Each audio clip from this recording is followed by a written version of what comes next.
I want to hear what you might say about how you came to this moment. I was born into peace work.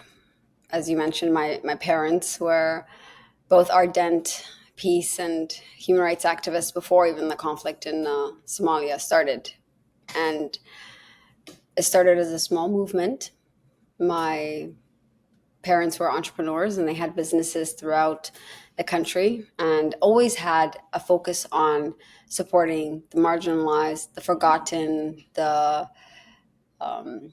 ostracized. And at that time, before the war, that looked like them supporting children and youth that were homeless or had substance abuse problems or were orphans. And when the war broke out, they shifted their focus on young people that were being co-opted and conscripted by the warlords. And my father coined the slogan, drop the gun, pick up the pen, which you can find till this day marked up and etched into the streets and ruins of Mogadishu.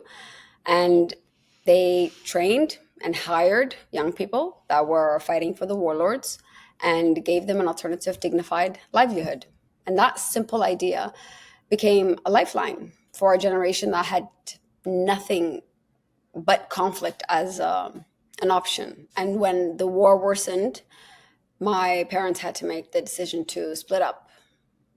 He would remain in Somalia to continue to fight for peace, and my mother would leave with my sisters and I. And we received refuge in Kenya. And then several years later, we got asylum in Canada. And that's where I grew up. But my mother had always been a fierce custodian of my father's legacy. And she always told my sisters and I that one day she was going to go back to Somalia to see what role she could play in the peaceful transition out of conflict. She left in 2006 and went to Somalia to build what is now the Elman Peace Center. And what she created when she returned to Somalia was a whole ecosystem for peace and dignity. And I followed her in 2010.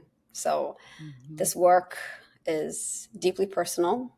It's both my family, its legacy, its purpose. And over the years, we realized so much that building peace is inseparable from focusing on the environment in which peace can grow.